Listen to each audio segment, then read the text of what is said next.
Potongan komisi katanya sudah turun dari 20% menjadi maksimal 8%. Tapi kenapa banyak driver ojol mengaku dompetnya tetap tipis?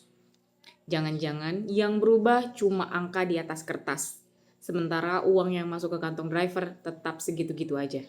Kebijakan penurunan potongan komisi ojol menjadi maksimal 8% sempat disambut sebagai angin segar. Bahkan saat diumumkan di DPR, publik berharap ini menjadi kemenangan besar bagi jutaan mitra pengemudi. Logikanya sederhana.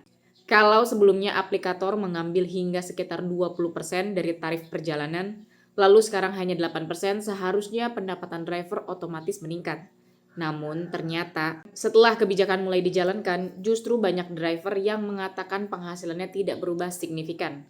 Lalu muncul pertanyaan, sebenarnya uangnya kemana? Apakah aplikator melanggar aturan? Atau memang persoalannya jauh lebih rumit? Hari ini kita bahas. Harapan besar driver ojol, perjalanan menuju komisi 8% sebenarnya cukup panjang. Selama bertahun-tahun, para driver melakukan berbagai aksi demonstrasi. Mereka menilai potongan aplikasi terlalu besar, di sisi lain biaya operasional terus naik, harga BBM naik, servis motor naik. Ban, oli, rem semuanya ikut naik. Sementara tarif perjalanan tidak banyak berubah. Karena itu, ketika pemerintah mendorong agar komisi maksimal menjadi 8% untuk layanan ojek roda 2, banyak driver berharap ini menjadi titik balik kesejahteraan mereka.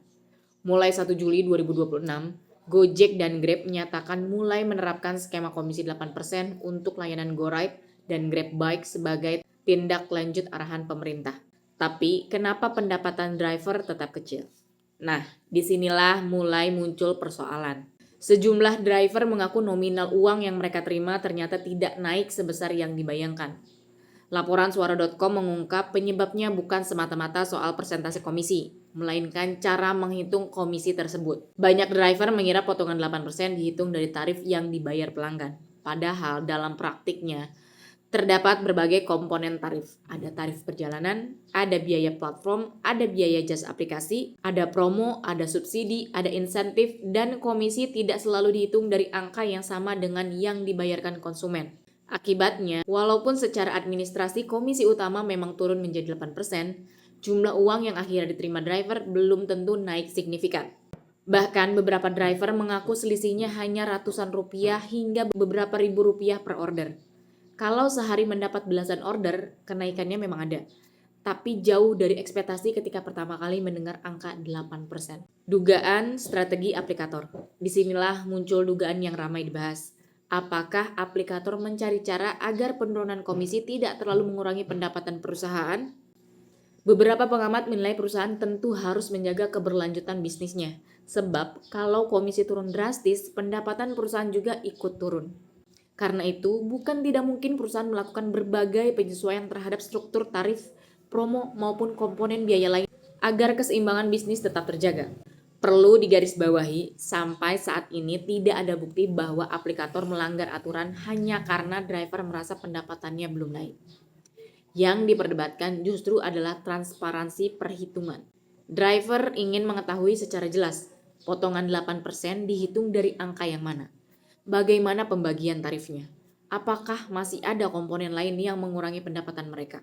Tanpa penjelasan yang terbuka, wajar jika muncul kecurigaan. DPR sampai ikut bersuara. Persoalan ini akhirnya ikut menjadi perhatian DPR. Sejumlah anggota DPR meminta pemerintah membuat aturan yang lebih rinci. Sebab kalau hanya menyebut angka 8% tanpa menjelaskan mekanisme perhitungannya, maka akan muncul banyak tafsir. Driver menghitung dengan cara mereka, perusahaan menghitung dengan cara perusahaan. Yang akhirnya bingung justru para pengemudi sendiri. Perpres tak kunjung terbit, yang menarik hingga saat ini polemik juga belum sepenuhnya selesai karena regulasi turunannya masih menjadi sorotan. Di lapangan masih banyak driver yang mempertanyakan dasar hukum teknis penerapan komisi maksimal 8%. Akibatnya, implementasi di berbagai daerah maupun pada berbagai skema layanan dinilai belum sepenuhnya seragam. Artinya, walaupun pemerintah sudah mengumumkan arah kebijakan dan dua aplikator besar menyatakan mulai menerapkan komisi 8% untuk layanan roda 2, masih ada ketidakjelasan mengenai aturan teknis yang menjadi acuan pelaksanaan secara menyeluruh. Inilah yang membuat sebagian driver merasa perubahan yang dijanjikan belum benar-benar mereka rasakan. Pada akhirnya, persoalan komisi ojol ternyata bukan sekedar soal mengubah angka dari 20% menjadi 8%. Yang jauh lebih penting adalah bagaimana mekanisme perhitungannya, apakah benar pendapatan driver meningkat, apakah seluruh komponen biaya sudah transparan, dan apakah pemerintah mampu memastikan aturan ini benar-benar dijalankan secara adil.